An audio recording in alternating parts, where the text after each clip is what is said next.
Now students देखिए, last class में बच्चों हम लोगों ने क्या किया था। लास्ट क्लास में हमने इस एक्टिविटी को आपको बता दिया था, ठीक है। और उसके बाद मैंने आपको बताया था गैसेस को हम लिक्विफाई कर सकते हैं कैसे, टेम्परेचर को डिक्रीज करके, देखिए रिड्यूसिंग टेम्परेचर एंड प्रेशर को इंक्रीज करके, ये बातें मैंने आपको बताई थी, ठीक है ना। उसके बाद सब्लिमेशन मैंने आपको बताया था। सब्लिमेशन क्या होता है याद करिए, सॉलिड से जब कोई सब्सटेंस सॉलिड से सीधे गैस में जाता है, कन्वर्ट हो जाता है without changing in liquid, okay. So when any solid converts directly into gas without going through liquid, then this process is known as sublimation। और इसी तरीके से सब्लिमेशन का जो रिवर्स प्रोसेस होता है वो क्या होता है आपका, डिपोजिशन होता है, ठीक है, गैस से सॉलिड में। यहाँ पे मैंने आपको डिपोजिशन दिखाया था इसका, ठीक है ना, कैम्फर का। ये कैम्फर के वेपर इस तरीके से यहाँ से जा रहे थे, ये देखिए ये कैम्फर है और ये सॉलिड स्टेट में था।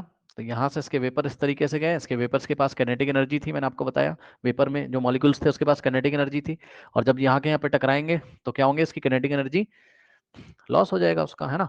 तो टेम्परेचर इसका डिक्रीज हो जाएगा। भाई एनर्जी का लॉस होना मतलब क्या, भाई ऐसे कोई पार्टिकल जा रहा है कहीं पे टकराएगा तो उसकी काइनेटिक एनर्जी में लॉस आएगा, यानी कि उसकी एनर्जी लॉस होगी। एनर्जी का लॉस होने का मतलब है हीट कंटेंट लूज कर रहा है, वो हीट कंटेंट लूज करने का मतलब टेम्परेचर डिक्रीज हो जाएगा और वो सॉलिडिफाई हो जाएगा, ठीक। तो ये चीज है। अच्छा, ये सारी बातें हमने करी थी।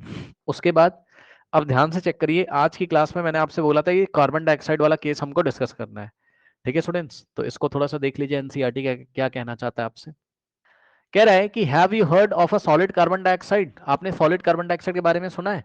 तो मैं आपको थोड़ा सा बता देता हूँ। आपने कभी शादी वादी में आप जाते हो या आप डांस का, आपने कोई डांस का स्टेज शो देखा होगा, तो वहां आपने देखा होगा कुछ व्हाइट कलर से ऐसे करके निकलता है ना ठीक है। तो क्या होता है, यहाँ पे देखिए ये सॉलिड CO2 रखी हुई है इस तरीके से, सॉलिड कार्बन डाइऑक्साइड है ये क्या है, सॉलिड कार्बन डाइऑक्साइड। अब आप सोचोगे सॉलिड कार्बन डाइऑक्साइड कैसे सर, ठीक है, सॉलिड कार्बन डाइऑक्साइड कैसे मिल रही है आपको। तो अब आप खुद सोचो जरा, कल की क्लास में हमने पढ़ा था बच्चों क्या, देखिए ये देखिए ये कोई गैस है, ठीक। गैस को आप यहाँ पे देखिए जरा, गैस है, गैस का आप क्या करोगे, टेम्परेचर डिक्रीज करोगे और गैस के ऊपर पिस्टन से प्रेशर इंक्रीज करोगे, ठीक है। तो प्रेशर इंक्रीज करोगे, टेम्परेचर डिक्रीज करोगे, तो गैस पहले आ जाएगी कहाँ, लिक्विड में, पहले लिक्विफाई हो जाएगी। फिर से आप इस प्रोसेस को और आगे अगर बढ़ाओगे, टेम्परेचर को डिक्रीज करोगे, प्रेशर को इंक्रीज करोगे, तो ये लिक्विड किस में कन्वर्ट हो जाएगा, सॉलिड में। तो बस यही है, ठीक। हमने कार्बन डाइऑक्साइड गैस ली होगी बच्चों, CO2 कार्बन डाइऑक्साइड गैस, ठीक। टेम्परेचर डिक्रीज करोगे यानी कि गैस को कूल करोगे, प्रेशर इंक्रीज करोगे, तो यहां पर लिक्विड बनेगी CO2 लिक्विड, CO2 लिक्विड। उसके बाद यहां पर आप फिर से टेम्परेचर डिक्रीज करोगे, प्रेशर इंक्रीज करोगे, तो ये CO2 किस में आ जाएगा आपका, सॉलिड स्टेट में। CO2 आ गया किस में, सॉलिड स्टेट में। तो कार्बन डाइऑक्साइड का जो सॉलिड फॉर्म होता है उसको हम क्या बोलते हैं, उसको हम क्या बोलते हैं, ड्राई आइस बोलते हैं, याद रखिएगा, इस बात को आपको याद रखना है, ठीक है। Solid carbon dioxide is also known as dry ice. तो अभी मैं आपको क्या बता रहा था, आप किसी फंक्शन में जाते हो कहीं पर, ठीक है, या कोई डांस वांस हो रहा है तो डांस स्टेज शो पे क्या रखा रहता है, सॉलिड कार्बन डाइऑक्साइड इस तरीके से। अब जैसे ही हम क्या करते हैं, हम अब इसका कोई सिस्टम होता होगा, उतना डिटेल में हमें नहीं जाना है। हम जैसे इस पे से प्रेशर रिमूव करेंगे, मतलब प्रेशर रिमूव करने का क्या मतलब है, आप जैसे इसको एक्सपोज टू एटमॉस्फेयर करोगे, मतलब जैसे ही आप, भाई अभी तो आपने इसको किसी सिस्टम में रखा होगा ना, इसके ऊपर प्रेशर लगा के, ठीक, समझो जरा इसको बात को, आपने ऐसा प्रेशर लगा के रखा होगा, ठीक।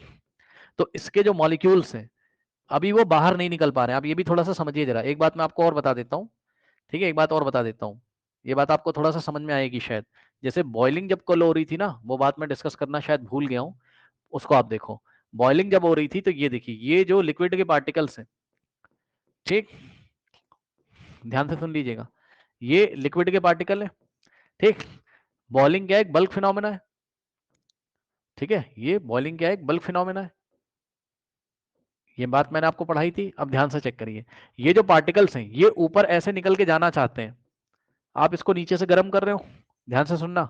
जब आप बॉइलिंग कर रहे थे, ठीक है ना, तो मैंने आपको बताया था कि जो बॉइलिंग वॉइलिंग है, बॉइलिंग पॉइंट को आप डिफाइन करोगे कैसे, 1 atm प्रेशर पे, 1 एटमॉस्फेरिक प्रेशर पे। और 1 एटमॉस्फेरिक प्रेशर कौन सा प्रेशर होता है? जो आपके आसपास एयर प्रेशर लगा रही है वही क्या आपका 1 एटीएम प्रेशर है। तो समझो जरा, एक्चुअल में ये जो पानी आप गर्म कर रहे हो यहाँ पे, ठीक है ना, पानी के मॉलिक्यूल निकल के ऊपर जाना चाहते हैं, ध्यान सुन लेना, पानी के मॉलिक्यूल निकल के ऊपर जाना चाहते हैं, लेकिन ऊपर से ये देखिए, ये एयर के मॉलिक्यूल्स हैं या एयर के पार्टिकल्स हैं, एयर में प्रेजेंट मॉलिक्यूल या पार्टिकल्स हैं, ये एयर के मॉलिक्यूल्स या पार्टिकल ऐसे इसको नीचे दबा के रख रहे हैं।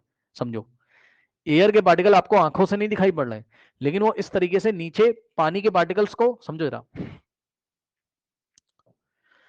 ये देखिए, ये पानी के पार्टिकल निकल के आना तो चाहते हैं, लेकिन जैसे ही ऊपर आते हैं ऊपर से वो इसको दबा देता है। कौन? एयर के मॉलिक्यूल्स।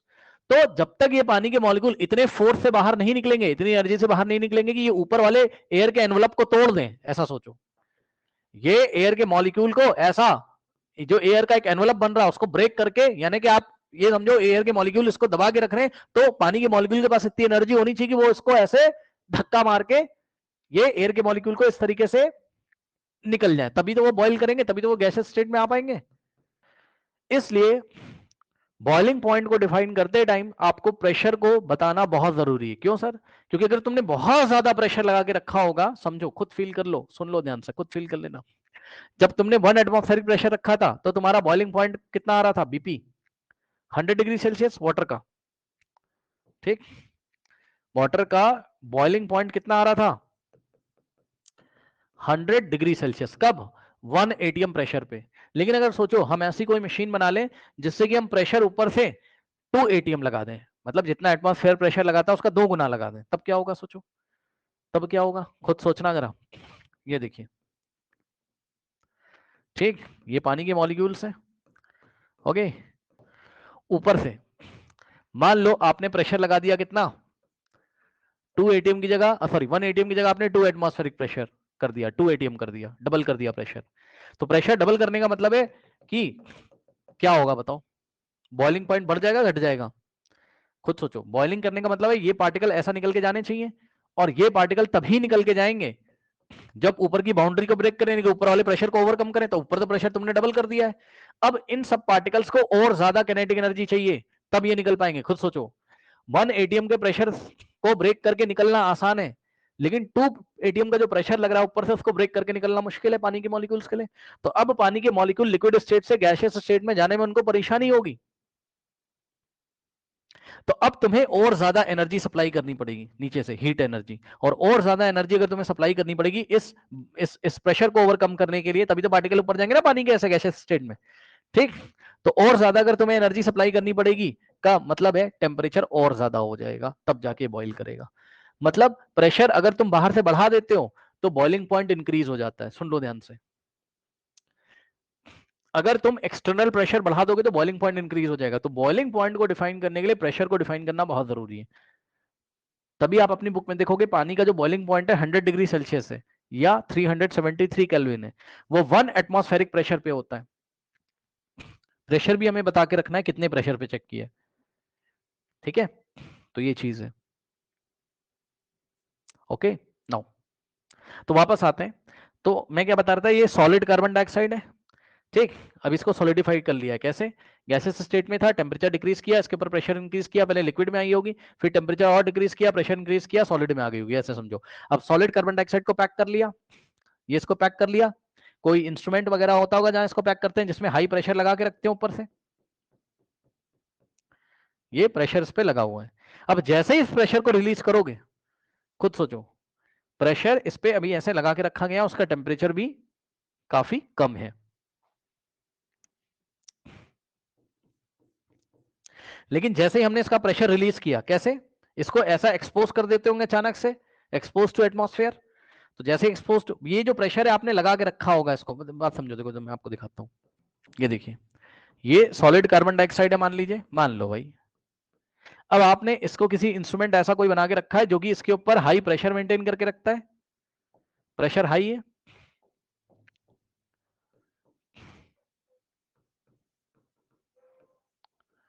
और टेम्परेचर इसका लो है।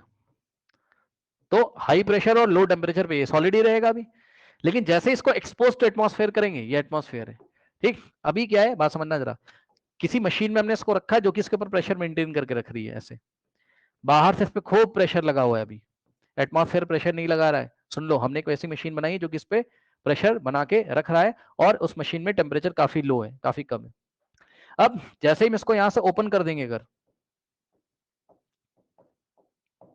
मान लो इसको यहां से एक्सपोज कर दिया हमने, तो जो प्रेशर इसके मॉलिक्यूल को नहीं निकलने दे रहा था कार्बन डाइऑक्साइड के मॉलिक्यूल को, अब वो प्रेशर हट गया एक तरीके से।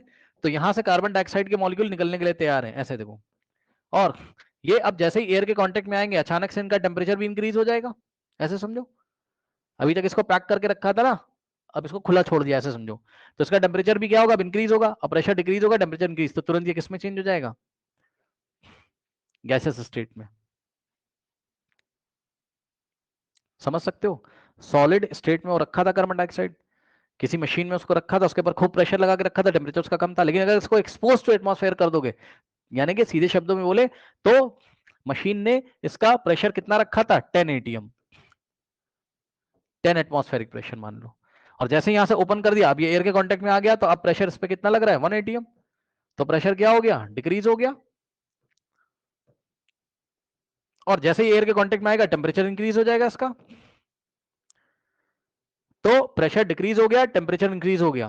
प्रेशर कम हो जाएगा अगर गैस का, गैस कह रहा हूं सॉरी, सॉलिड का, इस सॉलिड का प्रेशर कम हो गया, ऊपर से प्रेशर हटा लिया, और टेम्परेचर कांटेक्ट में एयर के आने की वजह से बढ़ गया।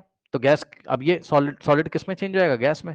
तो यही आप स्टेज पे देखते हो, कुछ इंस्ट्रूमेंट उसके पास होता है, उसमें सॉलिड कार्बन डाइऑक्साइड गैस रखी रहती है, जैसे ही शो करना होता है कोई, तो वो लोग प्रेशर रिलीज कर देते हैं और टेम्परेचर इंक्रीज कर देते हैं, तो तुरंत सॉलिड कार्बन डाइऑक्साइड किस में चेंज हो जाती है, गैस में। सॉलिड CO2 किस में चेंज हो जाती होगी, गैस में। और ये गैस आपको ऐसा दिखाई पड़ती है, मतलब अलग ही अपीयरेंस देती है। आप देखते हो स्टेज शो पे इस तरीके से लाइट वाइट जलती बढ़िया से, उसमें कुछ उड़ता धुआं जैसा नजर आता है आपको, वो ड्राई आइस का गैशियस फॉर्म होता है। ठीक, तो बहरहाल हमें इतना डिटेल में नहीं जाना था, हमें ये समझना है, बस यहाँ पे आ जाइए, हमें ये समझना है जो हमारी एनसीईआरटी में बातें इन्होंने हमसे करी हुई है। ठीक, तो समझ लेते हैं इसको। देखिए क्या कह रहे हैं, कह रहे हैं कि have you heard solid carbon dioxide, yes अभी मैंने आपको बताया, कह रहा है it is stored under high pressure. देखा मैंने आपको बताया था ना, इसको हाई प्रेशर लगा के रखा जाता है। ठीक, solid carbon dioxide get converted directly into gaseous state, देख लो बता रहे हो, ये सॉलिड CO2 थी, सॉलिड CO2 थी ये, इसमें हाई प्रेशर है, टेम्परेचर का काफी लो है। अभी हमारी बुक में जो बात कर रहा है वो कह रहा है इस पर खूब प्रेशर लगा के रखा है ऐसे बाहर से, किसी मशीन की हेल्प से। और जैसे ही इसको एक्सपोज टू एयर करोगे, ये प्रेशर हट जाएगा और ये सीधे किस में चली जाएगी, गैस में। ठीक, तो वही चीज लिखी है, पढ़ लीजिए। कह रहा है कि solid carbon dioxide gets converted directly into gaseous state on decreasing of the pressure to 1 atmosphere. उसका प्रेशर अचानक से डिक्रीज करके 1 एटीएम कर देते हैं, 1 एटमॉस्फेरिक प्रेशर कर देते हैं। मैंने आपको बताया ना, यहां से ओपन कर दोगे इसको, तो एयर के कांटेक्ट में आ जाएगा, तो एयर ही प्रेशर लगाएगी ना, एक्सटर्नल जो आपने प्रेशर लगा के रखा था मशीन से वो खत्म हो गया। तो अचानक से इसका 10 एटीएम से प्रेशर डिक्रीज होकर 1 हो गया। अब प्रेशर कम हो जाएगा तो सॉलिड से गैस में चेंज हो जाएगी, बस। ठीक है, without coming into liquid state. ठीक, लिक्विड स्टेट में नहीं आता है, याद रखिएगा। ठीक है, सुन लीजिए, ज्यादा कंफ्यूज मत होना। जब आप CO2 गैस को लेके जा रहे थे, ये गैस थी, अरे भाई ज्यादा टेंशन मत लेना, देखो समझो। जब आप CO2 गैस को कन्वर्ट कर रहे थे, ठीक, तो पहले लिक्विड में गई होगी और फिर ये सॉलिड में गई होगी। ठीक, CO2 का टेम्परेचर क्या किया आपने, डिक्रीज किया, प्रेशर इसके ऊपर इंक्रीज किया, फिर टेम्परेचर और डिक्रीज किया, प्रेशर और इंक्रीज किया, हाई अंडर प्रेशर रखोगे तो ये सॉलिड में कन्वर्ट हो जाएगा। लेकिन सॉलिड से ये डायरेक्टली किस में आ जाता है, CO2 गैस में आ जाता है, गैस में। कैसे, प्रेशर रिलीज करोगे, प्रेशर डिक्रीज करोगे, जैसे प्रेशर डिक्रीज करोगे, मान लो यहाँ प्रेशर था 10 एटीएम और प्रेशर हो गया यहाँ 1 एटीएम, तो वापस से गैस में आ जाता है विदाउट गोइंग थ्रू लिक्विड। ठीक है, और यही गैस स्टेज पे आसपास निकलती है तो आपको एक अच्छा इफेक्ट देती है, लाइट वाइट उसमें पड़ती है तो एक अच्छा अपीयरेंस आता है वहां पे। This is the reason that solid carbon dioxide is also known as dry gas. ठीक है, इसलिए यही एक रीजन है कि इसको सॉलिड कार्बन डाइऑक्साइड को हम क्या बोलते हैं, ड्राई गैस बोलते हैं।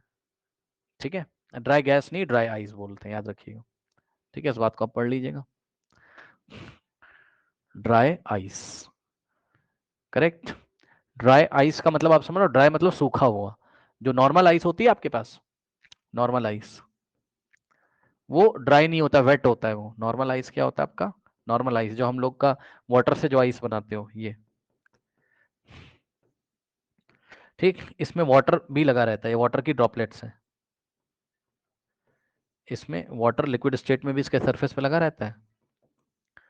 सुन लो ध्यान से, ये जो नॉर्मल आइस होती है वेट होती, वेट गीली, पानी से गीली होती है ना, ये वेट होती।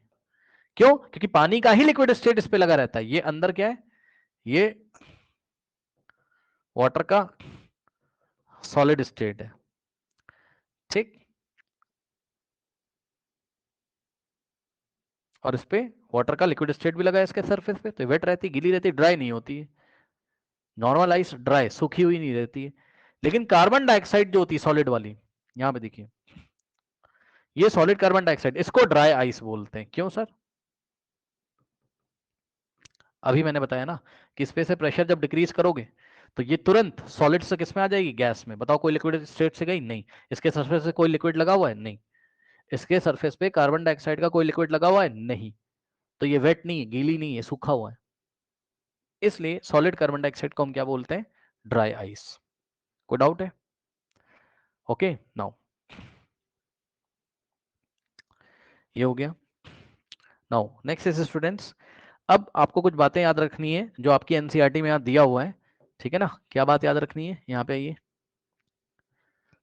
ये देखिए, इन्होंने स्टार लगा के कुछ बातें बताई हैं, तो इसको आप याद ही कर लीजिए, अच्छी बात है, याद कर लीजिए,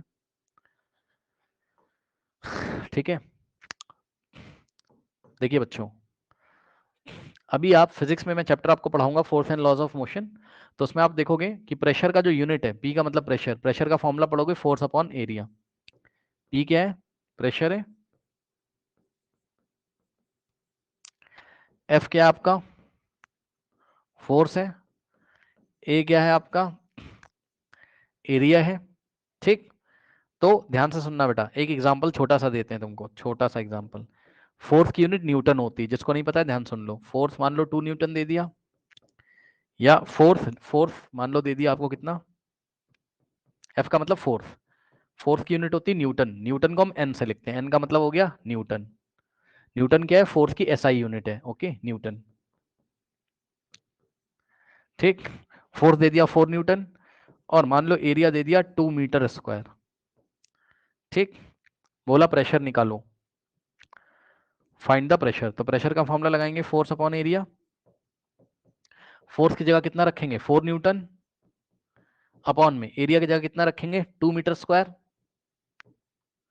यहां से आएगा 2 1 और 2 2 तो कितना हो जाएगा? 2, और न्यूटन पर मीटर स्क्वायर, न्यूटन पर मीटर स्क्वायर, इसको ही हम क्या बोलते हैं? पास्कल। तो 2 PA, PA का मतलब पास्कल। तो प्रेशर की एसआई, सॉरी, प्रेशर की यूनिट क्या होती है? पास्कल। तो पास्कल किसकी यूनिट है? प्रेशर की, याद रखिएगा। अब प्रेशर होता, पास्कल होता क्या है? Pressure is equal to force upon area. Force को अगर न्यूटन में ले रहे हो, एरिया को अगर मीटर स्क्वायर में ले रहे हो, तो न्यूटन पर मीटर स्क्वायर ही क्या होता है आपका? पास्कल होता है, ठीक। इसको हम डिटेल में पढ़ाएंगे आपको फिजिक्स में, लेकिन बस अभी इसलिए बताया प्रेशर की यूनिट क्या आपकी? न्यूटन पर मीटर स्क्वायर बोलो या आप पास्कल बोलो, ठीक। तो प्रेशर की यूनिट पास्कल है। अब सुनो, वन एटमॉस्फेरिक, वन एटमॉस्फेयर या वन एटमॉस्फेरिक प्रेशर या 1 ATM कितना प्रेशर होता है? तो आप याद कर लीजिए, 1 ATM होता है किसके इक्वल? ये आपको याद करना, आपकी बुक में लिखा है, ठीक है। क्या? 1 ATM प्रेशर जो होता है वो होता है 1.01 इंटू 10⁻⁵ पास्कल। पीए का मतलब पास्कल। ये बात आप याद कर लीजिए, ठीक। ओके, अब पढ़ते हैं। ये कह रहा है कि atmosphere, ATM is the unit of mean, unit of measuring pressure exerted by gas. Gas जो प्रेशर लगाती है उसको हम एटमॉस्फेरिक प्रेशर में मेजर करते हैं, और 1 एटमॉस्फेरिक प्रेशर में क्या होता है? इतने पास्कल होते हैं, ठीक। कितने? 1.01 इंटू 10⁵ पास्कल। कह रहा है कि the unit of pressure is pascal, मैंने आपको बताया 1 ATM में 1.01 into 10⁵ pascal. The pressure of air in the atmosphere is called atmospheric pressure. देखा, जो एटमॉस्फेयर है हमारे आसपास, उसमें एयर जो प्रेशर लगाती है उसको हम क्या बोलते हैं? Atmospheric pressure. तो अगर आपसे कोई एटमॉस्फेरिक प्रेशर की डेफिनेशन पूछता है एग्जाम में, तो ये वाली डेफिनेशन आपको लिखनी है, ये वाली अंडरलाइन करके याद कर लीजिएगा। The pressure of air in the atmosphere is called atmospheric pressure. और 1 एटमॉस्फेरिक प्रेशर की वैल्यू पास्कल में कितनी होती है? 1.01 इंटू 10⁵ पास्कल। ओके, कह रहा the atmospheric pressure at sea level is 1 atmosphere and it is taken as the normal pressure. Okay, normal atmospheric pressure. Okay, sea level पे, ठीक है, अलग अलग लेवल पे एक्चुअल में प्रेशर मेजर करते हैं, उतनी डिटेल में मैं जाऊंगा नहीं यहाँ पर, ठीक है, क्योंकि आप लेवल चेंज करोगे तो आपका प्रेशर अलग अलग आएगा। ये आप फिजिक्स में धीरे धीरे आगे पढ़ोगे, टेंशन मत लो। सी लेवल पे अभी बस आपको याद रखना है, सी लेवल पे जो एटमॉस्फेरिक प्रेशर होता है उसकी वैल्यू कितनी होती है? 1 एटमॉस्फेयर होती है। 1 एटमॉस्फेयर मतलब 1 atm, और जिसकी वैल्यू कितनी? 1.01 into 10⁵ pascal. Okay, and it is taken as the normal atmospheric pressure. इसी को हमने एटमॉस्फेरिक प्रेशर माना है या नॉर्मल एटमॉस्फेरिक प्रेशर माना है, बस आपको इतनी बात याद रखनी। एक ये वाली डेफिनेशन कहाँ गया? ठीक, और ये वैल्यू बस, ठीक है। और थोड़ा सा मैं यहाँ पर और आपको जानकारी देना चाहूंगा। देखिए, उन्होंने सी लेवल पे बच्चों क्यों डिफाइन किया है? क्योंकि एक डायग्राम आप देखिए पहले, इसको अच्छी तरीके से इसका स्क्रीनशॉट ले लो या जो ले लो, थोड़ा एक्सप्लेन करना चाहता हूँ। हालांकि वो फिजिक्स की चीज है बट फिर भी देखो, एक छोटा सा डायग्राम बनाओ, अभी आपको फील आ जाएगा। देखो, ये मान लो पहाड़ है, माउंटेन्स, ठीक, भाई माउंटेन तो ऊंचे होते हैं ना, ठीक, और मान लो इस लेवल तक हमारा एटमॉस्फेयर है, बस यहां तक, ठीक, और समुद्र का लेवल कहाँ होगा? सी लेवल तो यहाँ होगा ना, ये सी है।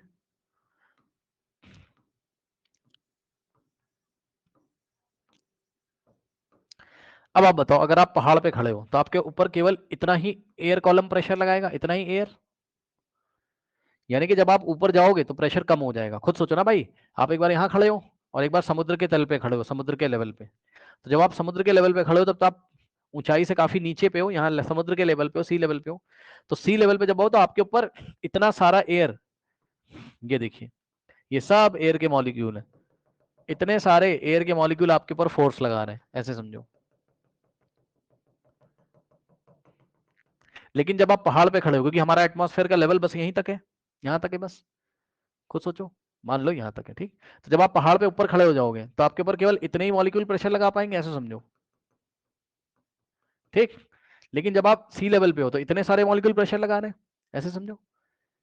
तो कब प्रेशर ज्यादा लगेगा? जब आप सी लेवल पे हो, क्योंकि इतने सारे प्रेशर, इतने सारे मॉलिक्यूल्स प्रेशर लगा रहे हैं। तो सी लेवल पे ही खड़े होके जो प्रेशर मेजर किया गया है, जितना भी प्रेशर आता है वो इतना आता है, कितना? 1.01 इंटू 10⁵ पास्कल, और इसको ही हमने क्या माना है? 1 atm। पहाड़ पे चले जाओगे प्रेशर कम हो जाएगा, यानी कि हाइट पे जाने पर प्रेशर डिक्रीज हो जाता है। जब आप हाइट पे जाओगे तो हमारे ऊपर लगने वाला प्रेशर क्या होगा? डिक्रीज हो जाएगा, ठीक। तो ये बात है, ओके। तो आपको ये बात भी आ गई होगी, ठीक है स्टूडेंट्स। चलिए, अब क्या करूंगा मैं आपको, चलिए ये वाले में आपको क्वेश्चन सॉल्व करा देता हूँ, ठीक है स्टूडेंट्स। तो चलिए इस क्वेश्चन को हम सॉल्व कर लेते हैं। नाउ स्टूडेंट्स, चलिए देखिए क्वेश्चन कर लेते हैं अब हम एनसीईआरटी के, ठीक है ना। सो पेज नंबर 9 पे क्वेश्चंस आपको मिल जाएंगे बच्चों। Convert the following temperature, question number 1 है, convert the following temperature to Celsius scale. तो क्वेश्चन नंबर 1 का पार्ट ए देखिए, ये आप अपनी बुक में देख सकते हो। इसको हमको सेल्सियस स्केल में लेके जाना है, तो केल्विन में देके रखा है 300 केल्विन। अब बताओ क्या पढ़ाया था क्लास में, कि अगर आपको याद है, अगर आपको डिग्री सेल्सियस से कहाँ जाना है? केल्विन में, तो हम क्या करते थे? प्लस करते थे 273। और अगर हमको केल्विन से कहाँ जाना है? डिग्री सेल्सियस में, तो हम क्या करेंगे? -273 करेंगे, करेक्ट। सो क्या हो जाएगा यहाँ से आंसर? अब आपको जाना है कहाँ? डिग्री सेल्सियस में, चेक कर लीजिए, केल्विन में दिया हुआ है convert the following temperature to Celsius scale, Celsius में लेके जाना है, तो आंसर कितना आएगा? 300 और माइनस क्या करेंगे इसमें से? केल्विन से सेल्सियस जाना है, तो 273 माइनस करेंगे, आंसर कितना आ जाएगा? चेक कर लो। 300 माइनस 273, माइनस 10 माइनस 3 7, और 9 माइनस 7 2, और 2 माइनस 2 कुछ नहीं बचेगा यहाँ, ठीक है ना। कितना आ गया आंसर? 27 डिग्री सेल्सियस, सही है।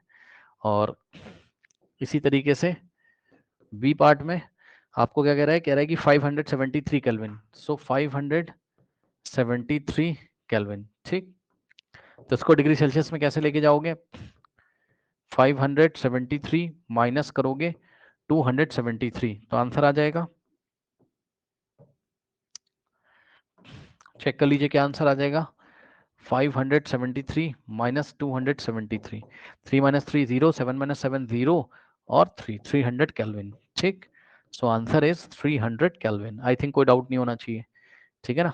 ओके, नाउ अब नेक्स्ट क्वेश्चन देखिए, question number 2, what is the physical state of water at 250 degree Celsius. अब बच्चों खुद दिमाग लगाओ जरा। कह रहा है अगर टेम्परेचर 250 डिग्री सेल्सियस है तो बताओ वाटर का फिजिकल स्टेट क्या होगा, मतलब वाटर सॉलिड में मिलेगा, लिक्विड में मिलेगा कि गैस में मिलेगा। ठीक, क्या सोचते हो आप, बताओ क्या लगता है आपको? ये सवाल तो कर लोगे ना, पार्ट 1 हो जाएगा, इसको हटा दे रहे हैं यहाँ से। ठीक, अब देखो, ये आपने पानी लिया, ठीक, और पानी मान लो 0 डिग्री सेल्सियस का पानी मान लो, ठीक, तो आपने इसको हीट किया, अब इसका टेम्परेचर राइज करेगा और ये आएगा कितने पे जाए, 100 डिग्री सेल्सियस पे। ठीक, तो जब ये 100 डिग्री सेल्सियस पे आएगा, ध्यान से सुन लीजिएगा, ठीक, तो अभी भी ये पानी है, अभी भी ये पानी, अभी भी इसमें आपको क्या मिलेगा, वाटर मिलेगा। अब इसको अगर आप और हीट करोगे तो अब 100 डिग्री सेल्सियस के टेम्परेचर पे ही क्या मिलेगी आपको, स्टीम। ठीक, तो ये 100 डिग्री सेल्सियस की स्टीम है। सुन लो, कहने का मतलब है, ध्यान सुन लो, 0 डिग्री सेल्सियस पे आपको आइस भी मिलेगी और वाटर भी मिलेगा, पक्का भाई, याद है ना?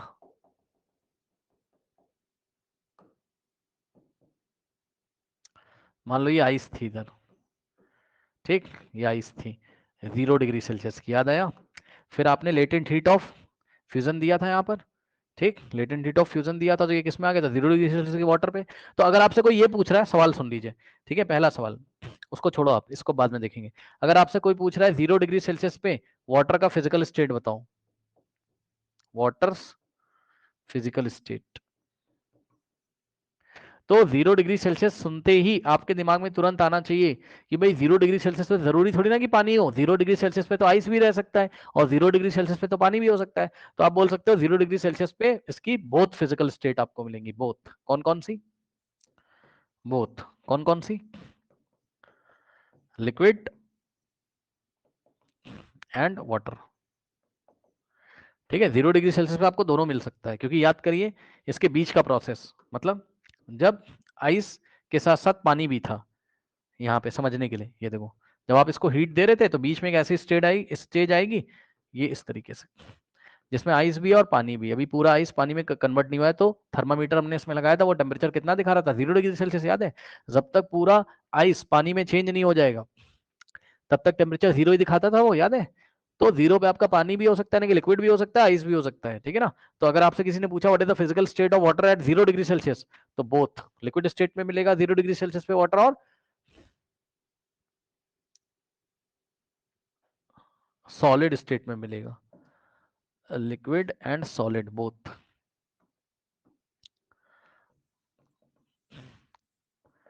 Liquid and solid both. ठीक, अब सुनो, अब आपने इसको हीट किया, हीट किया, कहां ले गए, 100 डिग्री सेल्सियस पे। अब 100 डिग्री सेल्सियस पे अगर आपसे कोई पूछता है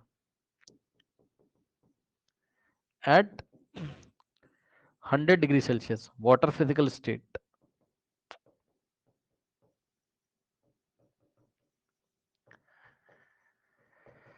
ठीक, तो आपको दोनों ही मिलेंगे यहां पर भी, कौन कौन से भाई, 100 डिग्री सेल्सियस का पानी भी हो सकता है और स्टीम भी, क्योंकि आपने देखा था 100 डिग्री सेल्सियस यहाँ थर्मामीटर आपने लगाया था तो इसका टेम्परेचर 100 कांस्टेंट रहता था, कब तक, जब तक पूरा का पूरा पानी वेपराइज नहीं हो जाता था, है ना, तब तक टेम्परेचर नहीं चेंज होगा। फिर तो टेम्परेचर चेंज होने की कोई बात ही नहीं, क्योंकि यहाँ कुछ बचेगा ही नहीं अंदर, किसका टेम्परेचर चेक करोगे, सारा पानी तो वेपर बन जाएगा। सही है, बहरहाल, बट 100 डिग्री सेल्सियस पे आपको पानी भी मिल सकता है और दोनों, मतलब स्टीम भी मिल सकता है, गैस भी। तो 100 डिग्री सेल्सियस पे दोनों मिलेंगे आपको, क्या, गैसेस स्टेट भी और लिक्विड स्टेट भी। अब सुनो, अगर 100 से ऊपर दिया है टेम्परेचर कभी भी, ओके, यानी कि जैसे 250 डिग्री सेल्सियस दे दिया उसने, तो पक्का ओनली क्या मिलेगा, ओनली आपको क्या मिलेगा, बताइए, ओनली गैसेस स्टेट मिलेगा आपको वहां पर। 100 से ऊपर टेम्परेचर देगा तो ओनली गैसेस स्टेट मिलेगा। क्यों? क्योंकि 100 टेम्परेचर कांस्टेंट जब रहता है 1 एटमॉस्फेयर प्रेशर पे, तभी तो पानी किसमें चेंज होता रहता है, वेपर में, पढ़ा है मैंने आपको, ठीक है? यानी कि जब ये प्रोसेस हो रहा है वाटर लिक्विड से स्टीम, तो हीट जो आप सप्लाई कर रहे हो वो क्या कर रहा है, वो टेम्परेचर रेज नहीं कर रहा है, वो स्टेट चेंज कर रहा है बस। अब जब सारा का सारा पानी स्टीम में चेंज हो जाएगा, यहाँ स्टीम में, तो अब हम चाहें तो इसको स्टीम को कहीं कलेक्ट करके किसी प्रोसेस से इसका टेम्परेचर बढ़ा सकते हैं, और इसका टेम्परेचर जब बढ़ाएंगे तो अब टेम्परेचर बढ़ेगा और वो कहाँ पहुंच जाएगा, 250 पे बढ़ते बढ़ते बढ़ते बढ़ते। ठीक, तो स्टीम होगी हमारे पास या वाटर का गैशियस स्टेट होगा, वो 250 डिग्री सेल्सियस पे होगा, तो वहां लिक्विड नहीं मिलेगा आपको, वहां ओनली क्या मिलेगा आपको, वाटर गैसियस स्टेट में मिलेगा। ठीक, तो अब आप पढ़ लो, यही सवाल आपसे पूछा है, what is the physical state of water at 250 degree Celsius. 250 degree Celsius में वाटर कौन से स्टेट में मिलेगा आपको, तो जवाब water at 250 exist in a gaseous state. उसके बाद सेकंड पार्ट, 100 डिग्री सेल्सियस पे वाटर कैसा मिलेगा आपको, गैस में मिलेगा या लिक्विड में, तो जवाब है दोनों का मिक्सचर होगा, दोनों ही मिलेंगे वहां आपको। ठीक, तो ये देखिए आंसर किस तरीके से करेंगे इसका। At 100 degree Celsius water can exist both in liquid and gases form at this temperature, है ना। इस टेम्परेचर पे 100 डिग्री सेल्सियस पे क्या होता है, आप लेटेंट हीट ऑफ वेपराइजेशन देते हो, तब 1 किलोग्राम पानी उसमें चेंज होता है स्टीम में, है ना। तो वही लिखा हुआ है, at this temperature after getting the heat of equal to the latent heat of vaporization water starts changing from liquid state to gaseous state. Correct, इस टेम्परेचर पे जब आप लेटेंट हीट ऑफ वेपराइजेशन देते हो वाटर को, latent heat of vaporisation की definition पता है ना, 1 किलोग्राम लिक्विड लेंगे और उसके बॉइलिंग पॉइंट पे, तो पानी का बॉइलिंग पॉइंट ही तो दिया हुआ 100 डिग्री सेल्सियस, इस टेम्परेचर पे जब हम उसको हीट सप्लाई करेंगे, और जब टोटल, और 1 एटमॉस्फेरिक प्रेशर होना चाहिए, और टोटल 1 किलोग्राम का वाटर जब वेपर में चेंज हो जाएगा, तो जितनी हीट हमने सप्लाई करी होगी वही किसके इक्वल है, जितनी हीट हमने सप्लाई करी होगी वही लेटेंट ऑफ वेपराइजेशन है। ठीक है, तो ये चीज है, दोनों स्टेट मिलेंगे आपको 100 डिग्री सेल्सियस पे। चलिए नेक्स्ट देखिए, कह रहा for any substance why does the temperature remains constant during the change of state. ठीक, कोई सब्सटेंस है जब स्टेट चेंज होता है, जैसे कि आइस है, आइस है, ठीक, ये है आइस आपका सॉलिड स्टेट वाटर का, है ना, और जब आप इसको हीट दोगे इस तरीके से, ठीक, तो अब ये क्या बन गया, वाटर बन गया, वाटर लिक्विड, वाटर लिक्विड बन गया, सही है। तो यहां से जो आप हीट इसको सप्लाई कर रहे हो, ये हीट कहाँ जा रही है, इसने पूछा कि solve for any substance why does the temperature remains constant during the change of state. हाँ, ये चेंज ऑफ स्टेट जब हो रहा है, मान लो सॉलिड से लिक्विड में, तो टेम्परेचर क्यों कांस्टेंट रहता है, यानी कि ये 0 डिग्री सेल्सियस की आइस है और ये 0 डिग्री सेल्सियस का क्या है, वाटर है। टेम्परेचर क्यों कांस्टेंट है, क्योंकि जो एनर्जी आप सप्लाई कर रहे हो, जो हीट आप नीचे से सप्लाई कर रहे हो, वो हीट कहाँ चली जाती है, फोर्स ऑफ अट्रैक्शन को ओवरकम करने में और पार्टिकल को थोड़ा सा फ्रीली मूव कराने में, तो वो टेम्परेचर राइज नहीं करती है, वो केवल स्टेट ऑफ मैटर को चेंज करती है। ठीक, अब यही आंसर यहाँ लिखा, आप चाहते हो तो पढ़ सकते हो।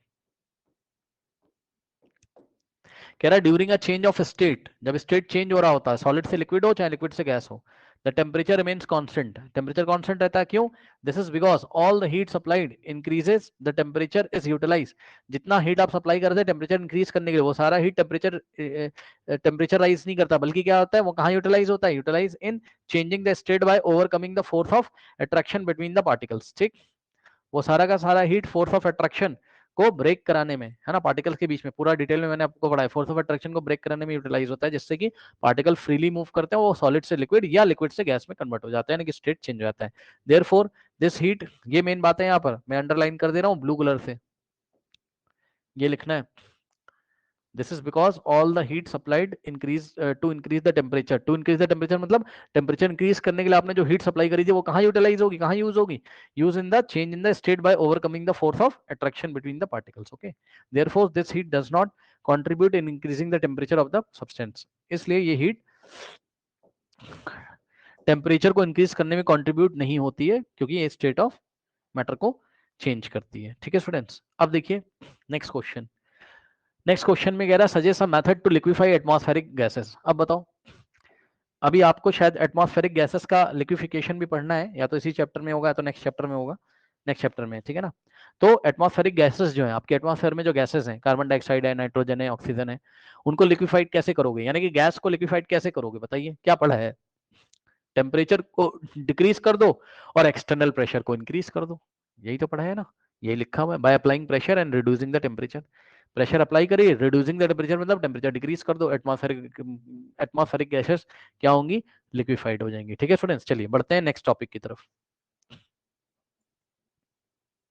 थोड़ा सा और इसमें बता दूं आपको, अगर आप थोड़ा भूल गए हो तो ये मैंने आपको पढ़ाया था इस तरीके से, ये पिस्टन एक लगा हुआ है और ये गैसेस के मॉलिक्यूल हैं, ठीक। जब आप पिस्टन ऐसा पुश करोगे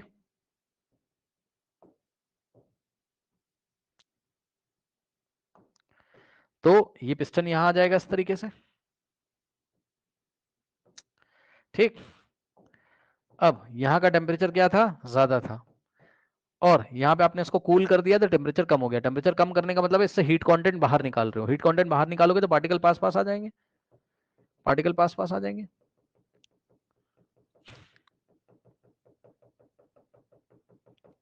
और ये क्या हो जाएगा, लिक्विफाइड हो जाएगा। लिक्विफाइड करने के लिए आपको पार्टिकल को पास पास लाना है, तो प्रेशर लगाओगे ऊपर से, यानी कि प्रेशर क्या कर रहे हो, इंक्रीज कर रहे हो। प्रेशर क्या कर रहे हो, इंक्रीज कर रहे हो, तभी तो पार्टिकल पास पास आएंगे ना, ऐसा दबाओगे इसको तो प्रेशर इंक्रीज कर रहे हो। और टेम्परेचर डिक्रीज क्यों कर रहे हो, क्योंकि हीट कंटेंट इसमें से निकाल रहे हो, इसको आपको ठंडा करना है। हीट कंटेंट निकालोगे, इसकी एनर्जी निकालोगे, तभी तो उसकी एनर्जी पार्टिकल की कम होगी और पार्टिकल पास पास आएंगे। सही है, इधर उधर फ्रीली मूव नहीं करेंगे और ये लिक्विड में चेंज हो जाएगा। चलिए जाइए, अब नया टॉपिक है इवेपोरेशन, नेक्स्ट क्लास में स्टार्ट करेंगे। जाइए।